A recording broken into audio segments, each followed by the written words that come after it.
ايوه انت عايز مني ايه؟ قال لها في واحد بعت لي الصور بتاعتك. ايه الصور الجامده دي؟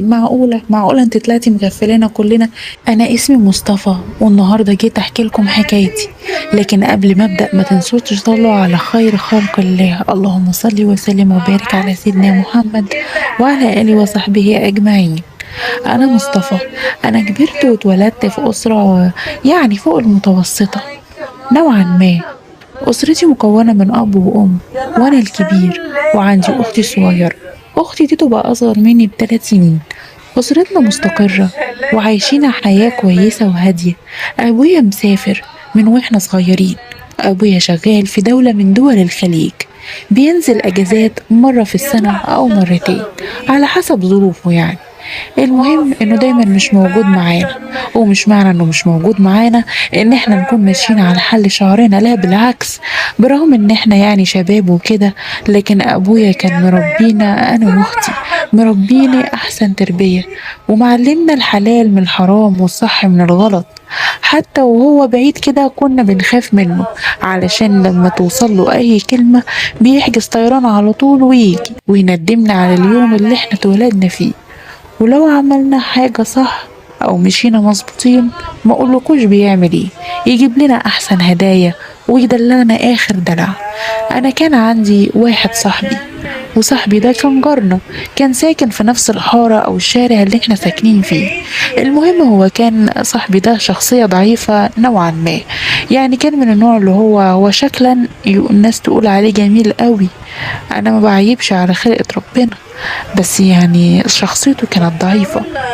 شخصيته عاملة زي انه يكون شكله وسيم وجسمه رياضي، لكن شخصيته مش تمام. يعني انا برضو كنت بروح معاه الجيم وكان شكلي وسيم وجسمي رياضي، بس انا ما كنتش زيه. ما كنتش بشرب سجاير ولا اي حاجة من الممنوعات دي، على عكسه هو كان بيشرب سجاير والكلام ده. المهم ان احنا كنا صحاب من واحنا كده صغيرين، من واحنا في اولى ابتدائي لغاية ما كبرنا احنا الاتنين مع بعض. لكن انا لما كبرت بدأت الاحظ كده ان شخصيته مش زي شخصيتي، او اننا كده مش متوافقين بالمرة. يعني مفيش توافق ما بيننا خالص.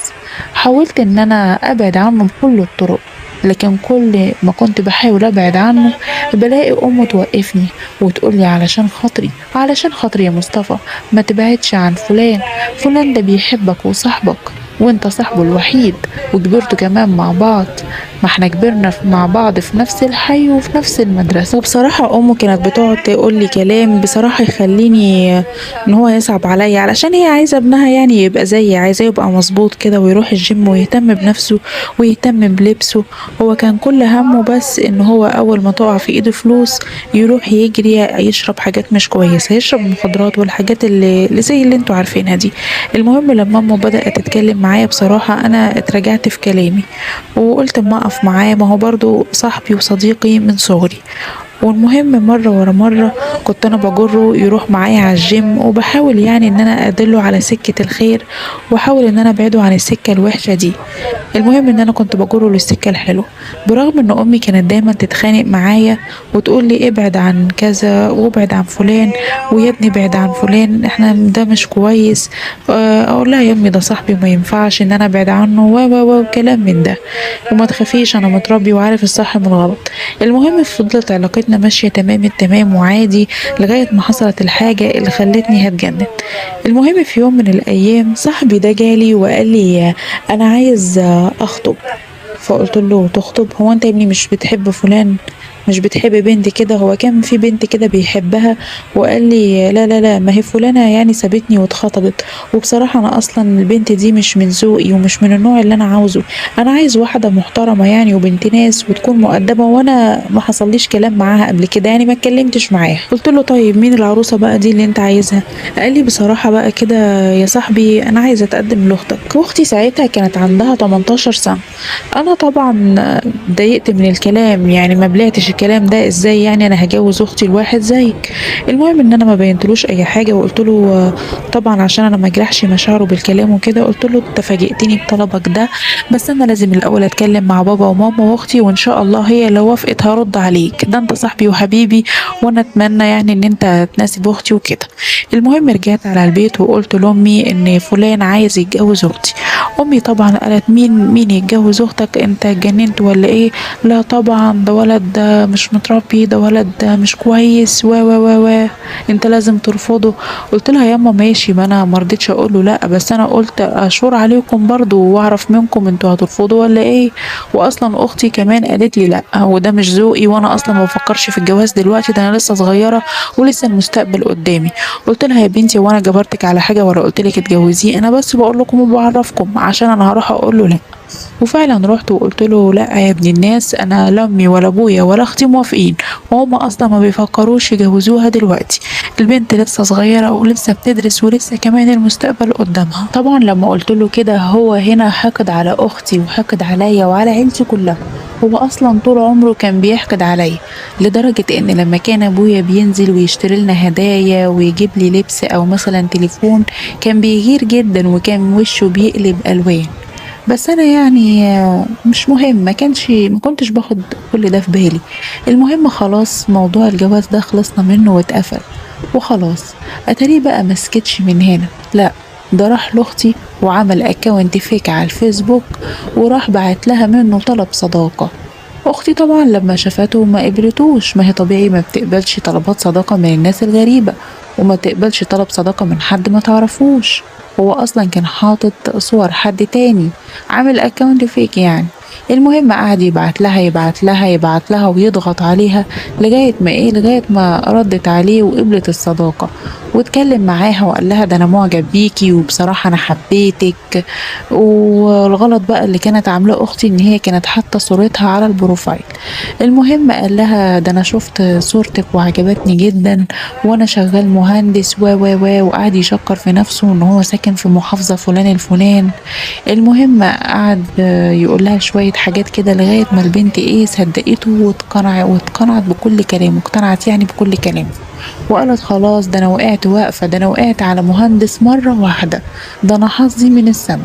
المهم البنت قعدت تتكلم معاه وطبعا الموضوع دخل في تعارف، والتعارف قلب لحب وقلب بقى لطافة وكده، لغاية ما في يوم من الأيام هي كانت قاعدة فبعت لها رابط وقال لها خشي على الرابط ده وشوفي عاملك عليه مفاجأة.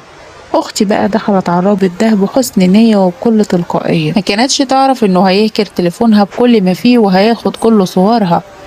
طبعا هو اخد كل حاجة وهي ساعتها ما عرفتش وما فهمتش اي حاجة، وقالت له انا مش فاهمة حاجة، ده انا دخلت على الرابط وما لقيتش فيه حاجة. قال لها لا اخرجي، اصل ده انا بعته بالغلط ومفيش حاجة اتبعتت عليه، وانتوا بقى فاهمين الكلام ان هو توهها في الكلام وكده.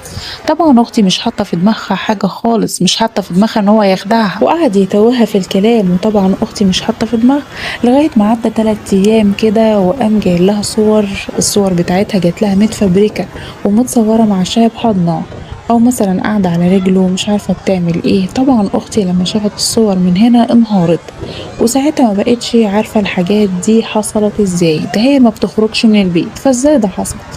المهم جالها رسالة وقال لها ايه رأيك في الصور الجميلة دي؟ جالها رسالة من اكونت غريب، قالت له صور جميلة؟ صور جميلة ايه، حرام عليك، حسبي الله ونعم الوكيل فيك، انت مين والصور دي جبتها ازاي؟ الصور دي كانت على تليفوني وصلت لك ازاي؟ قال لها ماليش فيه، اهي الصور دي وصلت ليا وخلاص، وبكرة ان شاء الله هقولك تعملي ايه بالحرف الواحد ولازم تنفذيه. المهم اختي تاني يوم لقت اكونت بتاع ابن الجيران اللي هو المفروض ان هو صاحبي بعت لها رسالة وبيقول لها ردي عليا بسرعة، ده انا شفت كل صورك. طبعا اختي اتخطفت كده واتخضت، وشها اتخطف واتخض، وراحت رد عليه بسرعه وقالت له ايوه انت عايز مني ايه؟ قال لها في واحد بعت لي الصور بتاعتك، ايه الصور الجامده دي؟ معقوله انت طلعتي مغفلانا كلنا؟ ده انت ما كنتيش بتخرجي من البيت وعامله فيها البنت المؤدبه. البنت قعدت تعيط وقالت لا والله ما انا، ده حد خد صوري في التليفون مش عارفه خده ازاي. قال لها انا مش عارف برضو، انا حسيت ان الصور دي متفبركه، وقام عامل عليها بقى الحلال وبنت البريئة، وان هو بقى الولد اللي هيساعدها وكده. وقال لها انا مصدقك انتي يعني ده انتي اخت صاحبي، وبصراحة انا بحبك وبخاف عليكي واتمنى لك كل الخير ومش عارف ايه، وانا هقف جنبك لغاية ما نحل المشكلة دي. وطبعا اختي صدقته وكانت محتاجة اي اشياء تتعلق فيه. ما هي برضو كانت خايفة ومرعوبة للصور دي توصل لي ولا توصل لابويا، وهي عارفة ان ابويا ممكن يجي ويمحيها على وجه الكرة الارضية. طبعا التاني قعد يتكلم معاها ووعدها ان هو هيحل معاها المشكلة دي. المهم تاني يوم عدى يوم مع تالت يوم لغاية ما قال لها في يوم كده ايه رأيك تخرجي معايا ونتقابل وقابلك في الحتة الفلانية. راحت مزعقله وقاله انت شخص مهزأ ومش محترم، وانت فاكر ان انت يعني هتستغلني علشان كده. طبعا لما قالت له الكلام ده قال لها بس بقى، ده انت شتمتيني وهزقتيني وعيرتيني. طب ايه رايك بقى ان الصور دي هبعتها لاخوكي دلوقتي او هبعتها لابوكي الاول. طبعا هي لما سمعت ابويا وكده وسمعت ان هو جاب سيرتي اتخضت وقالت له لا خلاص انت عايز مني ايه اللي عايزني هعمله لك يا سيدي. قال لها طيب بصي انا دلوقتي يعني بكره يعني ان شاء الله معزوم على عيد ميلاد، والعيد ميلاد ده بتاع واحد صاحبنا، وهتكون هناك الاكس بتاعتي اللي هو الكراش يعني اللي انا بكلمها وكده. وانا بصراحة عايزة اغيظها وعايزة اعرفها ان انا يعني عندي واحدة تانية حبيبتي وكده وعندي كراش وعايزك تيجي معايا، اهو بالمرة غيظها وبالمرة تحضري معايا العيد ميلاد ده وتفكي شوية. طبعا اختي بقى قعدت تقول له بس انا ما بروحش اعياد ميلاد وما بخرجش والكلام ده. قال لها بصي من غير كلام كتير، وافقتي كان بها ما وافقتيش هبعت الصور دي لاخوكي وهبعتها لابوكي. طبعا اختي انهارت من العياط ومبقتش عارفه تعمل ايه، واضطرت ان هي تكذب علينا وقالت لنا ان هي راح عند واحده صاحبتها تذاكر معاها يعني. طبعا احنا كنا بنثق فيها جدا جدا جدا. المهم مش عارفه قالت لامي ايه، وساعتها انا اصلا ما كنتش موجود في الشقه، يعني اكيد قالت لها ان هي راحت تذاكر عند واحده صاحبتها. المهم لبست ونزلت وراحت عند الشقه، وهو قال لها تطلعي الشقه دي وتستهميني هناك وخبطي، وعموما الشقة دي فيها بنات بس وما تخافيش، وأول ما توصلي هم هيدخلوكي. طبعا أختي طلعت وقعدت في الشقة دي، الشقة اللي كانت شكلها شقة أصلا مشبوهة مش كويسة، وكل اللي قاعدين فيها مش كويسين. المهم لقيت صاحبي ده اللي هو أصلا حسبي الله ونعم الوكيل، ما ينفعش أقول كلمة صاحبي أصلا عليه. لقيته بيتصل بيا وبيقول لي بقول لك ايه أنا عايزك دلوقتي ولازم تيجي ضروري. قلت له في ايه، انا كنت ساعتها في الجيم، سبت طبعا كل حاجه وجريت. قلت له خير في ايه اللي حصل. قال لي اختك الحق اختك، ده اختك موجوده في الشقه الفلانيه والشقه دي مش كويسه وفيها بنات مش كويسين.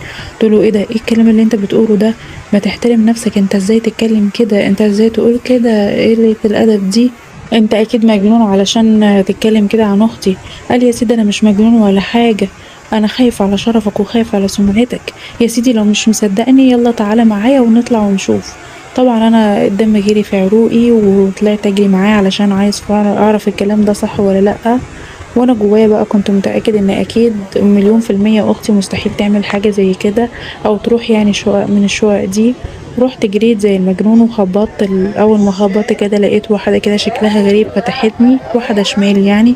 رحت زيها ودخلت اجري، لقيت اختي قاعده في الصاله وحوالينها بنات كده، والبنات دول عمالين يرقصوا، والبنت اللي ماسكه شيشه وحالتهم زي الزفت. خدت اختي وطلعت وسطهم، وطبعا اختي ما كانتش ماسكه حاجه وكانت طرحتها عادي وقاعده عاديه، والشقة ما كانش فيها رجالة عشان ما اكذبش.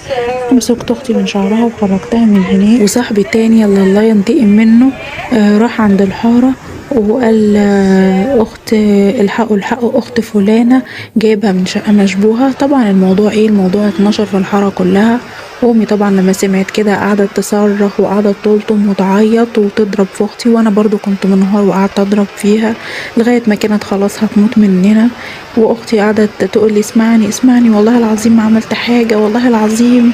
طبعا ما كانش قدامي طبعا حل غير اني اسمعها واشوفها تقول ايه. فعلا قعدت مع اختي وقعدت تحكي لي ايه اللي حصل من طقطق لسلام عليكم. انا طبعا حصل كل اللي انا حكيته لكم ده، مش عارف ازاي هو وقعها وازاي اخد صورها والكلام ده. طبعا انا لما سمعت كل الكلام ده ورحت اجري عنده وضربته بالقلم وقلت له دلوقتي الصور اللي في تليفونك دي لازم ان انت تحذفها فورا. فقال لي يا عم انا ما عنديش لا صور ولا عندي حاجه، واللي عنده معاه يربطها، مش انت يعني اللي تيجي تقول على اختي كده، ده انا كنت عارف ان اختك مؤدبه واختك محترمه وما بتعملش حاجه لدرجه ان انا جيت وطلبتها منك، لكن انت بقى اللي ما كنتش تعرف هي اختك مخبيه ايه، وكنت كل شويه تتأمر عليا، ولما جيت اطلبها منك للجواز استقلتني. شفت في الاخر بقى حصل لك ايه، وشفت في الاخر حصل لاختك ايه. اهو في الاخر انت رحت وجبتها من شقة مش كويسة، وكل الناس دلوقتي بتتكلم عليها، وهو محدش هيرضى بيها دلوقتي. طبعا هو عمال يتكلم كل الكلام ده، انا كنت هتجنن من اللي انا سامعه، وانا كنت عارف ومتأكد 1,000,000% ان هو اللي عمل ده كله، وان هو اللي سبب الاذى ده لاختي، وان هو اللي عمل الصور. بس انا مش عارف اتصرف ازاي، مش عارف اعمل ايه. انا دلوقتي كل اللي مرعوب منه وقلقان منه ان ابويا يسمع حاجه زي كده. لو سمع ربع الكلام ده او اي كلمه اتقالت قدامه اكيد هيجي يجري وهينزل اجازه على طول. والله اعلم ممكن يعمل في اختي ايه ويعمل فينا ايه. المفروض طبعا انا كنت راجل البيت وهو سايبني علشان اخد بالي من اختي وامي، وانا للاسف خنت الامانه دي وخنتها غصب عني.